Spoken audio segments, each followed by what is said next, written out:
दोस्तों, क्या आपके भी मन में म्यूचुअल फंड से जुड़ी, इन्वेस्टमेंट से जुड़ी सवाल चल रहा है? तो आपको बिल्कुल भी शर्माने की ज़रूरत नहीं है। आप कमेंट करके पूछ सकते हैं। मैं पूरा कोशिश करूंगा उसे वीडियो के माध्यम से आपको सही रिप्लाई देने के लिए। तो फिर देर किस बात की, फटाफट चैनल को सब्सक्राइब कीजिए और अपना सवाल कमेंट बॉक्स में लिखकर भेज दीजिए। मैं अगले वीडियो में उसका सही रिप्लाई आपको दे दूंगा। तो चलिए आज का वीडियो शुरुआत करते हैं। तो आज का जो सबसे पहला सवाल आया है वो जवाहर शर्मा जी के तरफ से सवाल आया है। ये लिख रहे हैं कि मेरी बेटी का अभी जन्म हुआ है, 15 साल की उम्र तक 50 लाख चाहिए, किस फंड में लमसम और कितना करूं?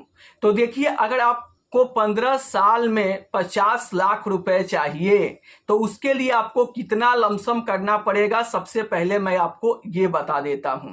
तो देखिए, अगर आप 5 लाख रुपया लमसम कर देते हैं और 17% का रिटर्न मिलता है और आप 15 साल तक इन्वेस्टेड रहते हो तो आप देख सकते हो यहाँ पर 52 लाख का फंड आपका तैयार हो जा रहा है। तो आपका गोल 50 लाख का ही था, लेकिन 50 लाख से भी ज्यादा 52 लाख रुपए तक का आपका गोल तैयार हो जा रहा है। अब इस 17% को रिटर्न को पाने के लिए आपको किस किस फंड में कितना लमसम करना पड़ेगा, चलिए मैं आपको डिटेल में ये बता देता हूं।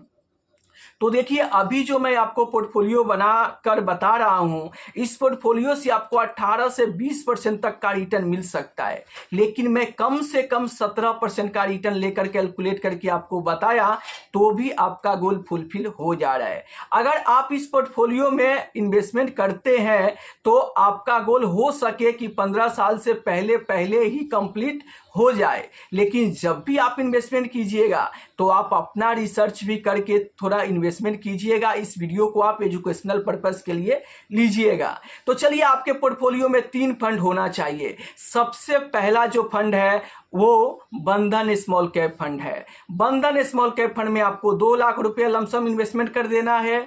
दूसरा जो फंड है वो एक्सिस स्मॉल कैप फंड है। इस फंड में भी आपको 2 लाख रुपया लमसम इन्वेस्टमेंट कर देना है। और तीसरा जो फंड होगा आपके पोर्टफोलियो में वो Nifty mid cap 150 momentum 50 index fund होगा। इस फंड में आपको 1 लाख रुपया लमसम इन्वेस्टमेंट कर देना है।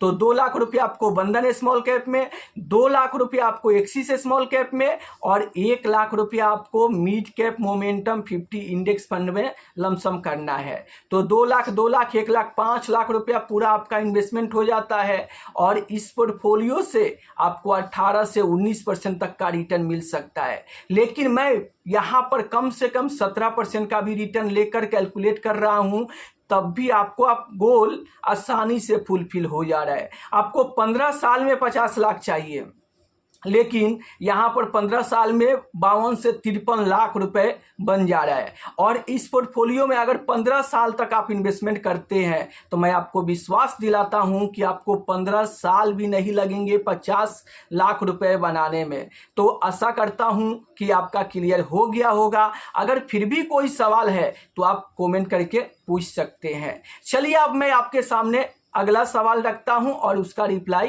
देते चलता हूं। तो आज का जो अगला सवाल आया है वो आप देख सकते हैं, यहाँ पर सुरजीत शाह जी के तरफ से सवाल आया है। ये पूछ रहे हैं कि मिड कैप 150 इंडेक्स मोमेंटम 50 या कोटक मिड कैप फंड का रिव्यू प्लीज। तो देखिए, अगर मैं कोटक मिड कैप फंड की बात करूं तो कोटक मिड कैप फंड से बेहतर यहाँ पर Nifty mid cap 150 momentum 50 index fund होगा, क्योंकि यहाँ पर मोमेंटम जो मिड कैप फंड है ना, ये ज़्यादा रिस्क के साथ साथ आपको ज़्यादा रिटर्न भी बनाकर दे सकता है।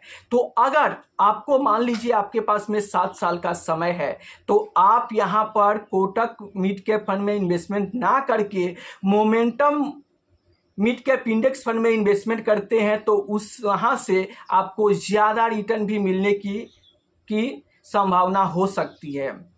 देखो, आप सेम पैसा सेम समय अगर कम से कम 7 साल के लिए भी आप इन्वेस्टमेंट करते हो तो सेम समय में सेम पैसा अगर आप मोमेंटम फंड में इन्वेस्टमेंट करोगे तो वहां से आपका फंड बड़ा तैयार हो सकता है।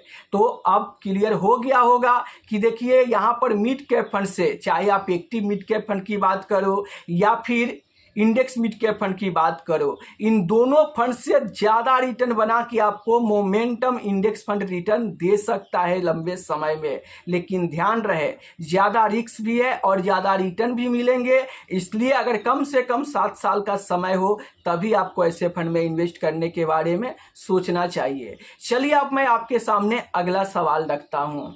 तो आज का जो अगला सवाल आया है वो आप देख सकते हैं स्क्रीन पर, परवीन जी के तरफ से आया है। ये लिख रहे हैं कि सर जी नमस्ते, क्या कोई स्मॉल कैप 5 to 7 ईयर्स के लिए रख सकते हैं, प्लीज रिप्ले। तो देखिए, अगर आप 5 से 7 साल के लिए स्मॉल कैप फंड में इन्वेस्टमेंट करना चाहते हो तो मिनिमम तो 5 साल का समय के लिए इन्वेस्टमेंट होता ही है। तो आपका 5 से 7 साल का समय है तो आप बिल्कुल भी यहाँ पर स्मॉल कैप फंड में इन्वेस्ट कर सकते हो, कोई दिक्कत परेशानी वाली बात नहीं है। तो आप यहाँ पर 5 से 7 साल के समय के लिए इन्वेस्ट कर सकते हो और इन्वेस्टमेंट करके और 5 से 7 साल में भी आप अच्छा खासा स्मॉल कैप फंड से रिटर्न बना सकते हो। अब मैं ऐसा क्यों बोल रहा हूं, क्योंकि आप किसी भी एक्टिव स्मॉल कैप फंड का 5 साल का 7 साल का रिटर्न जाके उठाकर देखोगे तो आपको निगेटिव में रिटर्न देखने को नहीं मिलेगा।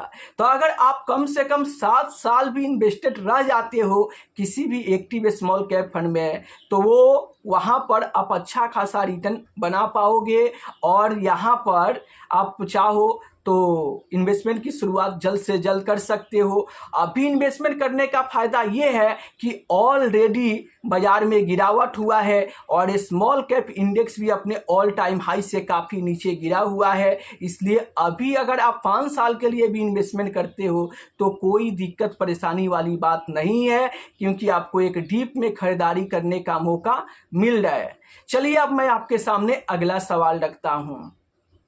तो आज का जो अगला सवाल आया है वो रविंदर सोनी जी के तरफ से आया है। ये लिख रहे हैं कि अच्छा भैया, अगर एक ही फंड में 2 KB से 3 KB की SIP किया जाए 15 से 20 ईयर्स के लिए तो कोई प्रॉब्लम तो नहीं होना चाहिए बेस एक ही फंड में। अब देखिए, एक ही फंड में इन्वेस्टमेंट करने पर कोई दिक्कत परेशानी वाली बात नहीं होती है, लेकिन परेशान इन्वेस्टर तब हो जाते हैं जब उस फंड का बुरा समय आता है। देखो, हर एक फंड का बुरा समय आता है, जैसे कि अभी क्वांट स्मॉल कैप फंड का बुरा समय चल रहा है। तो मान लो कि कोई इन्वेस्टर एक ही फंड में अपने मेहनत की कमाई, अपना सारा पैसा इन्वेस्टमेंट करके रखा है और उस फंड का बुरा समय आ जाता है और उसके चलते धड़ाधड़ उस फंड में गिरावट होने लगे तो वो इन्वेस्टर काफ़ी ज़्यादा परेशान हो जाएंगे और वो अपना पैसा भी निकालने के बारे में सोचने लगेंगे। ऐसा भी हो सके कि उस समय वो उस फंड में बने ना रहे और अपना पैसा निकाल कर बाहर निकल जाए, जिससे उनको भारी नुकसान हो सकता है। इसलिए आपको कभी भी एक ही फंड में पूरा पैसा इन्वेस्ट नहीं करना चाहिए। इसलिए नहीं करना चाहिए क्योंकि मान लो कि उस फंड को लेकर कोई बैड न्यूज आ गया या आगे चल के वो लगातार अंडर परफॉर्मेंस करने लगा या लगातार कई सालों तक रिटर्न ही बनाकर ना दे तो फिर आप बर्दाश्त नहीं कर पाओगे और उस फंड में बने नहीं रह पाओगे। इसीलिए आप कोशिश करो कि 3 अलग अलग AMC के 3 अलग अलग फंड अगर पोर्टफोलियो में रखोगे तो एक को लेकर बैड न्यूज भी आ जाता है, दूसरा अगर अंडर परफॉर्मेंस भी करता है तो तीसरा फंड आपको बेहतर रिटर्न निकाल कर दे सकता है। इसलिए आप कम से कम 3 अलग अलग AMC के 3 अलग अलग फंड अपने पोर्टफोलियो में रखेंगे तो आपके लिए ये फायदे का सौदा हो सकता है। तो आशा करता हूं कि क्लियर हो गया होगा। फिर भी कोई सवाल है तो आप कमेंट करके नीचे पूछ सकते हैं।